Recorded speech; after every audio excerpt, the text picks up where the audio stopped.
Hello, everybody. It is I, the Bug. It was a week or so ago, I believe, at the time of this recording, that Zack Snyder's Justice League came out, and I had watched it, and I would have thought that I could have done a review on it, but then I really thought on it. Thinking on how things went, how we got up to that point, and then eventually it culminated in me thinking of the all-around DC universe as a whole, in terms of the movies and the shows. And I have a, let's just say, complicated, connection with these properties, It just seems that there's always this hit or miss scenario depending on what you're getting with DC. Not just in the movies, but in the TV as well, For the movies, you have great hits like the Nolan trilogy with like The Dark Knight. You'll have your Joker, and all that. The first Wonder Woman. Other occasions, you'll have Joss Whedon's Justice League or Wonder Woman 84. You'll have some of these things, these hit or misses that, I don't know. They kind of make you think.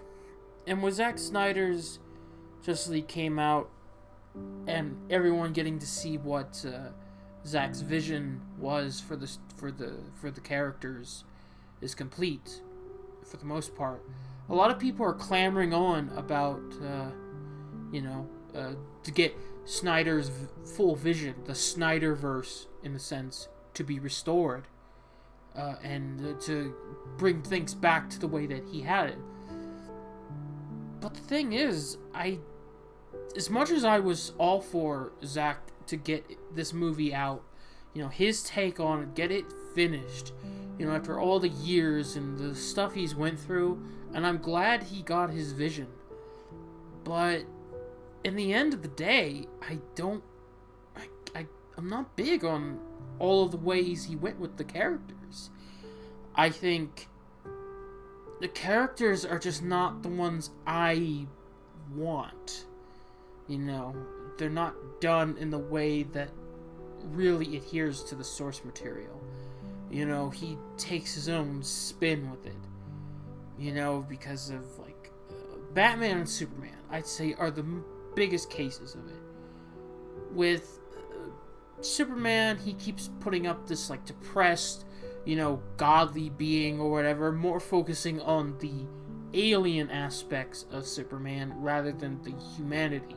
Where is Clark, he's just a normal guy who just happens to be an alien and he's doing good. He's, the good Boy Scout type. He just wants to help everybody. He's just a normal guy, in a sense.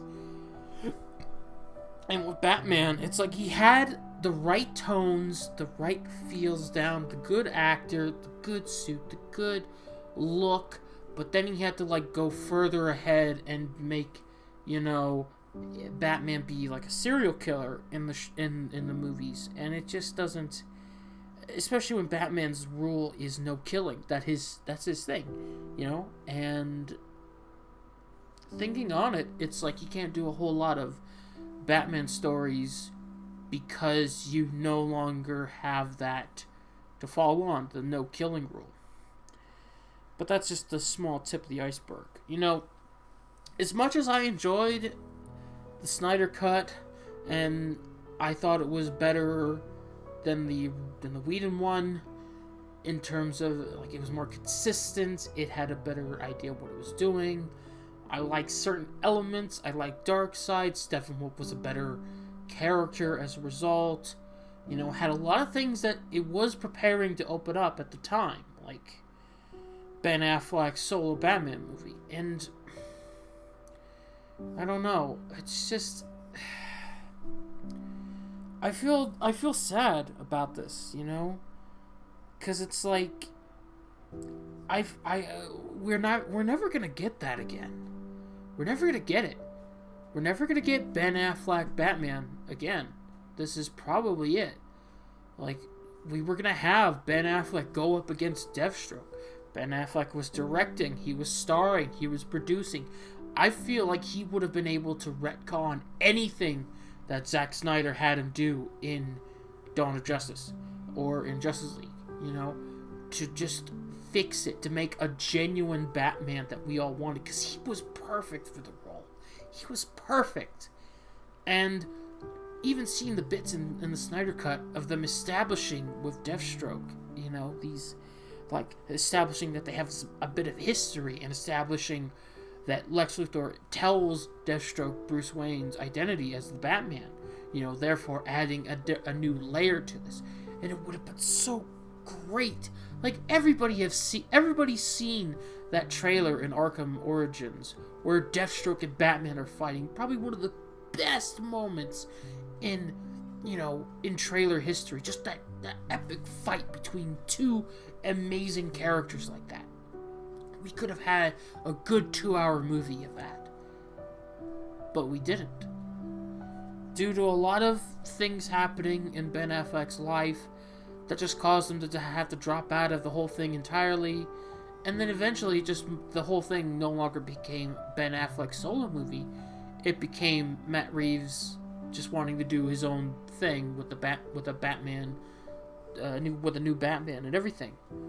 You know, which is fine. I'm looking forward to it. But it's the what could have been that hurts. And there's a lot of that, really. There's just... It's just that's how it is. You know, there's a lot of what could have been. I think with all the changes that are going on now in the DC universe, how J.J. Abrams is going to be doing a new Superman movie, and there's no telling if they're going to be recasting for Clark Kent or doing a different version of Superman altogether. Who knows? You know, and then of course there's Supergirl, who's supposed to show up in the Flash movie. You know, all these little things happening. Like, you know, there's just this what could have been. Henry Cavill was an amazing casted choice for Superman, and I feel like if you given the writing to, you know, someone who knows what Superman is, who knows his character, you know, who understands it, Henry Cavill could have fucking done amazing stuff with it. You know, he could have. But it's a wasted opportunity. And I don't know. I mean, I thought Gal Gadot as Wonder Woman was fine. Wonder Woman 84 was kind of iffy to a degree. You know, I'm not going to deny that. But there was potential. There's a lot of... It's just... Warner Brothers and DC just have this odd habit. They just kind of stumble a bit into some of their successes. And it's just... The folly of it is they really just wanted to catch up to Marvel. You know, they wanted to strike it while the iron was hot, you know, to try to get their universe out there before people got tired of superhero movies, you know? But they didn't take their time, and they messed it up. And they've always been trying to be more reactionary and trying to copy what Marvel's been doing to some limited success, you know? And I feel like with Zack Snyder and all that, I'm fine if he never works in DC ever again, because at the end of the day, I can't do it no more. Like, I'll watch another movie of Henry Cavill's Superman, Ben Affleck Batman, you know. I'll take those guys. I'll take those actors in those roles. But I don't want Zack behind the table anymore. I want someone who cares.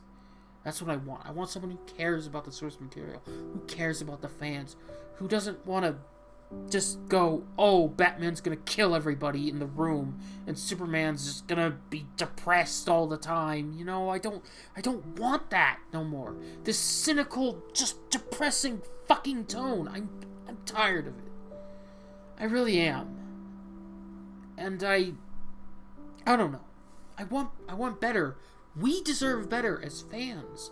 You know, the MCU has been doing amazing work, you know, for some of their characters, giving them the godly treatment and making them household names. And DC just hasn't been able to really get into that.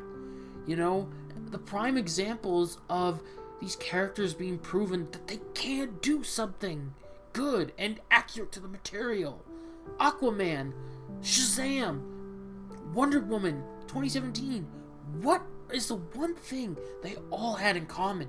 It was because they did the exact opposite of what Zack Snyder did for his stuff. Especially with Aquaman. James Wan took one look at that scene in Justice League where Mera has to do all the air bubbles so they can talk. He was like, no, I'm not doing that. They're going to talk underwater and we're going to be able to understand them. And it worked. The movie made $1 billion goddamn dollars. Shazam focused itself on as a comedy-esque film of a kid who becomes a superhero. You know, he can turn himself into an adult, you know, so he acts more childish because, you know, he is a child. It makes the most sense. You know, and even for a movie as lighthearted as it was, it had some pretty kind of depressing tones and themes in that movie still, but it had a balance to it. And it opens up the door to more stuff. And it's like, I don't know. I just don't know what to think anymore. There's just so much to, there's stuff that I want to look forward to and be happy for, and then there's things I have to dread, you know, simultaneously. James Gunn's Suicide Squad, I'm definitely interested in that. There's a lot I'm looking forward to in that one.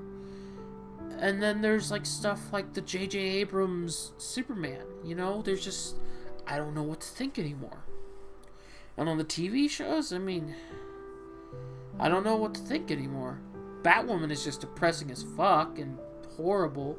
Subtle with the messaging as a fork going into my eyeball.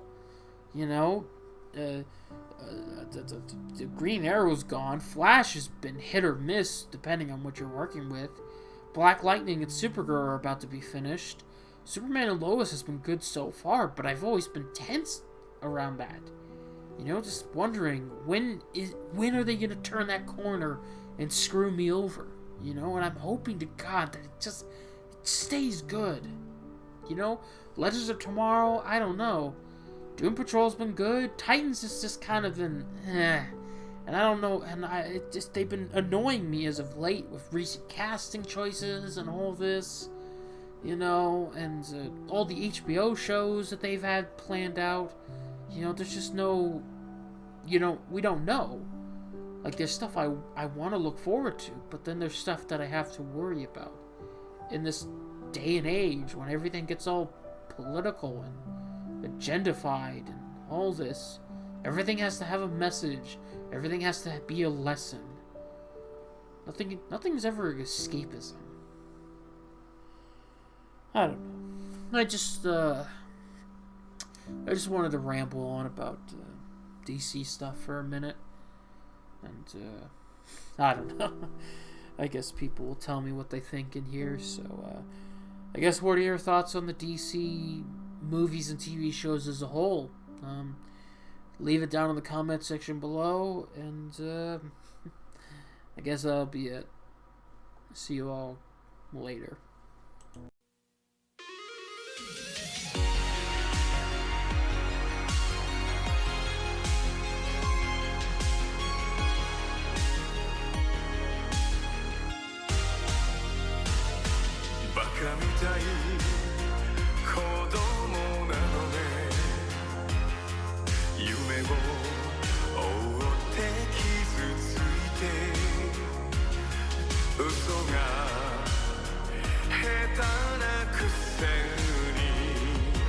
笑えない笑顔を見せた